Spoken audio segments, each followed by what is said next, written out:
And good morning and happy Monday to you. Hope your week is starting off well. We're going to get started here in just a couple of minutes. My name is Harlan Pickett. I will be your host today. After our countdown, we'll jump right into this thing.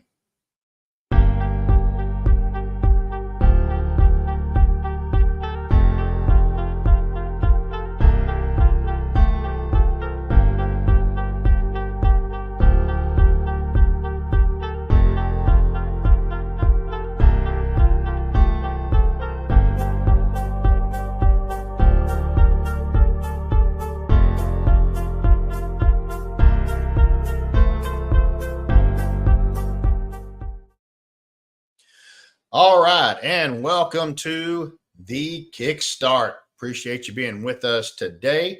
If you are listening to this later on, we are very, very happy that you were able to watch the recording of the episode. Don't forget that we do this every Monday that we possibly can. I better put that caveat in there because there are sometimes we're traveling or we have something come up and can't do it. But if the stars align, then every Monday, 10 a.m. Central Time, we get your week started with the latest news and trends in the benefits world, as it were. Also touch on healthcare too. Don't forget, if you have any comments or any questions, you can always post those live during the show, but then you can also do that afterwards. And we do follow up on the thread where this is posted to answer any questions that you may have. So with that out of the way, we'll jump right into this thing. I was at a doctor's appointment. It was a dentist appointment. I was trying to remember where I was at. And I now recall I was at a dentist appointment here a couple of weeks ago. And one of the things that they had when you're sitting in the chair waiting for the dentist to show up, I guess if you were having some dental work, this was just a consultation, that you get to watch a TV screen. I know they have all kind of different things now. The dentists we typically go and see, you're actually looking through a big plate glass window, and you can watch the deer feed at the feeder, and you can watch the birds at the bird feeder, and all of that kind of stuff. So you got the wildlife. Well, this one happened to be more in the city, and it was just a consultation, but there was a TV in front of me, and there was a cooking show of some kind on. But that's not what really caught my eye. What caught my eye is what we're going to talk about as the first story today. And that is the FDA has issued new transparency rules for TV and radio ads for medications, for prescription drugs. It is, United States and New Zealand are the only two countries in the world where it's even allowed for a pharmaceutical company to promote or advertise a medication. And so I thought it was kind of interesting as I sit there, because I don't typically watch daytime TV. I'm working and don't have that on, that almost every other commercial, it seemed like, was talking about some medication. I won't say I was completely surprised, but I was kind of surprised that there was such a proliferation of those ads. I see them now and then during regular time, but man, daytime, you can tell they're really expecting a certain group of people to be watching TV. And so the ads are really pushed that direction. Well, this new rule from the Food and Drug Administration, it did take effect this month here in June, and it now requires television and radio ads to clearly spell out what the side effects and when a person should avoid the medication. So what the side effects are, and if there's certain conditions that you may have that say, hey, you know what, you should avoid this completely. Now, while you may say, well, that's kind of in there already, it kind of reminds me of the old ads that we used to hear on the radio for the car dealerships, right? Where at the very end, they talk so fast, you can't understand anything they're saying. These guys obviously do auctioneering on their time off. But this final rule, it actually establishes that the information must be presented and consumer-friendly language. So in other words, they've got to talk it down a little bit. You can't be using a lot of words that folks don't understand. The terminology has to be understandable. So language and terminology that is readily understandable. Also, the audio information in the major statement. So what they're really saying, the major part of this must be at least as understandable as the audio information presented in the rest of the ad. So they cannot really just boom, slowly talk and give you all the goods without making it the bads just as clear. I think that's very, very important. Also, ads in TV format, the information must be presented in the audio portion of the bigger statement. Also must be presented in text long enough. So if you're putting the audio out there and you're putting the text out there, it must be out there long enough to be able to easily be read. So you can't just flash up there real quick and then it's gone. And what did they say again? No, you got to give somebody time to read it. If the ad's in TV format, the text must be formatted so it can be easily read. So it can't be, in hieroglyphics of some kind saying, oh, it was up there in plenty of time, but you had it in some kind of crazy font. You had it in wingdings, right? We still don't know what wingdings are.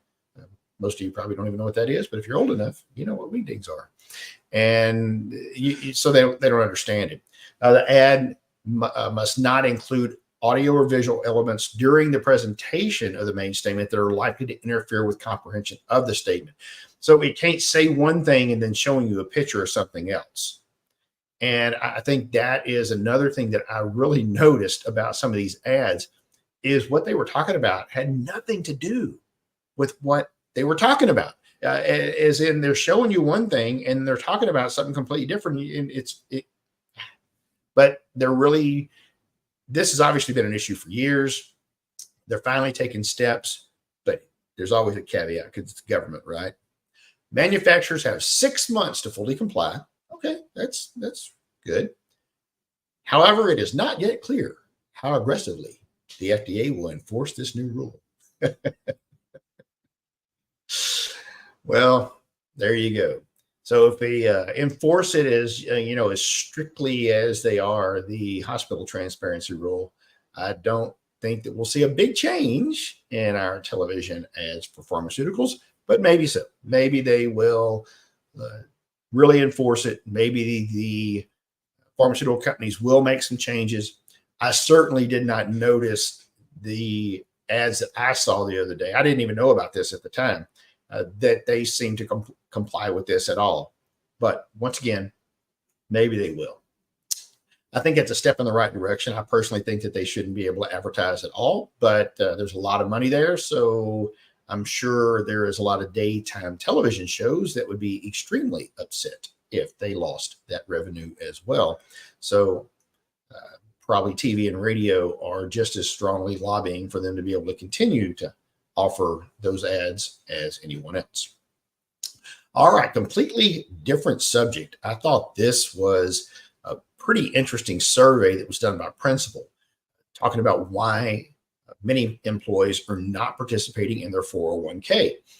This is, something that I have seen over the years as I've talked to people about different things. And one of the groups that I help, I'm on the advisory board for an organization that helps federal employees retire and understand their benefits. And, I just really work on the health side, just helping them understand Medicare, helping them understand how their employee benefits work on that side. But some of the other groups help them understand what their TSP, which is say like a 401k is. But it's amazing how many people are not participating or think that they are. And that's actually what this new study shows. So, I mean, this is shocking when you think about how many people, are depending on this to retire. And then you also realize how many people are just on getting Social Security. I mean, pensions are kind of a thing of the past. We may see a few of them out there, but there's not a lot of pensions left. So according to this Principal survey, in the last 2 years, participation rates among private sector employees has fell below 50%. That means that 50% of the folks out there offered a 401k in their job are not participating. But even more startling is the reasons why. A bunch of them don't even understand if they're eligible.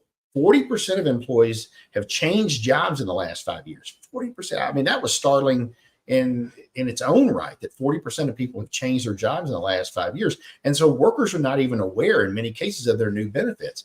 I mean, can you imagine changing a job and not having any idea what your benefits are?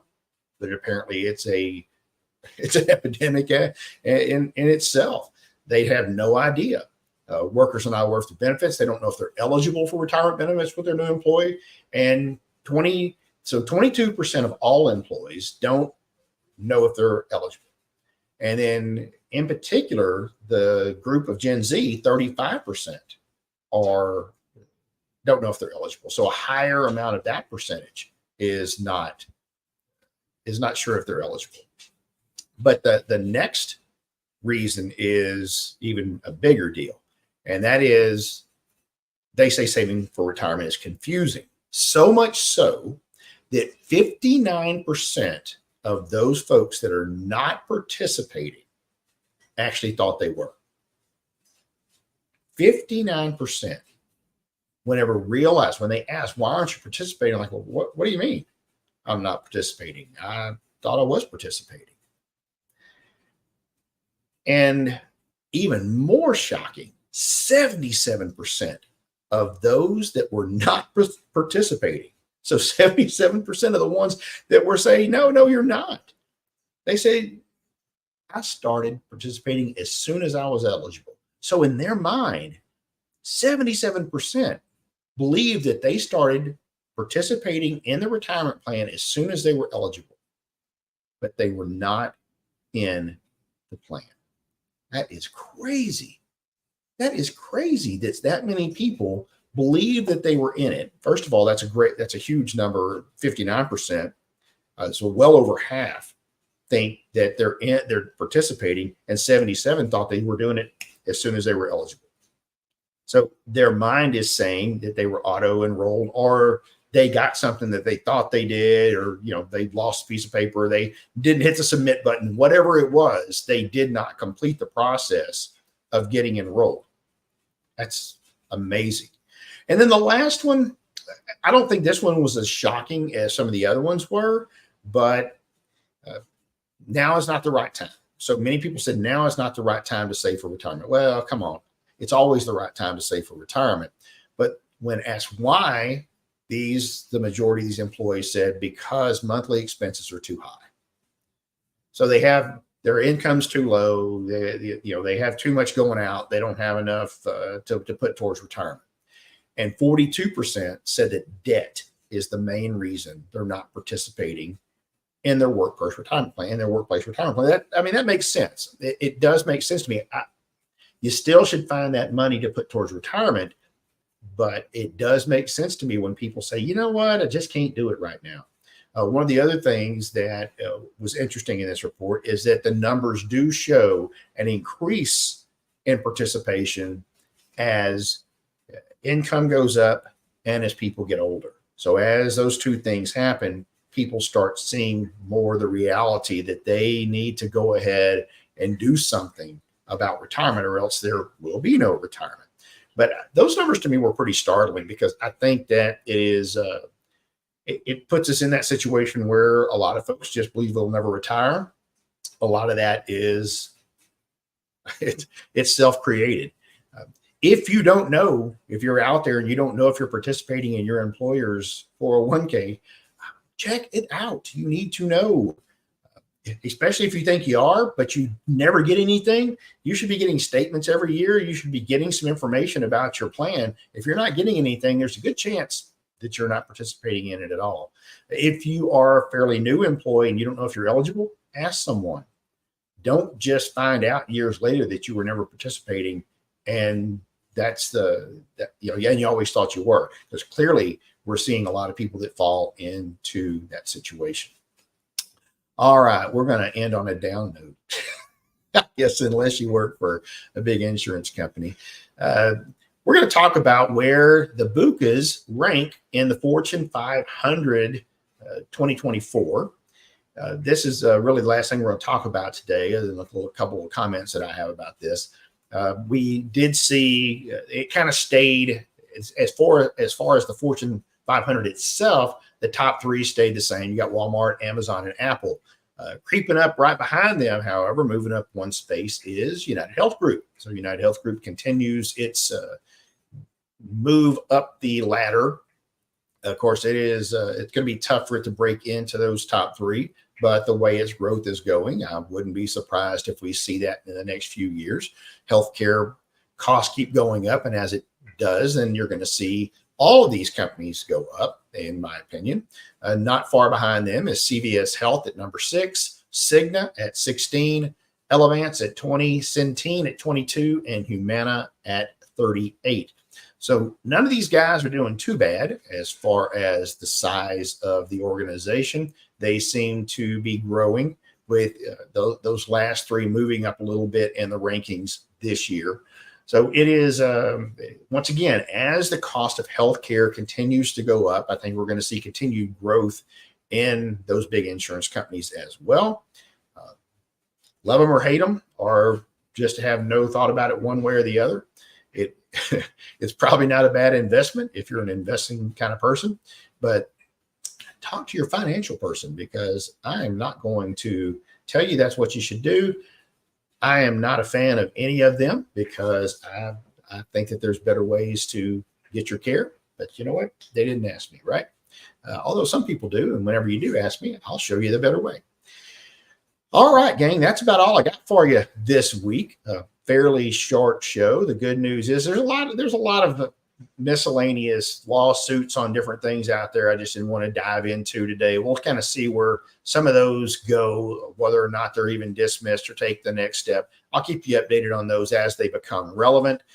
But don't forget, summertime is coming. It's around the corner.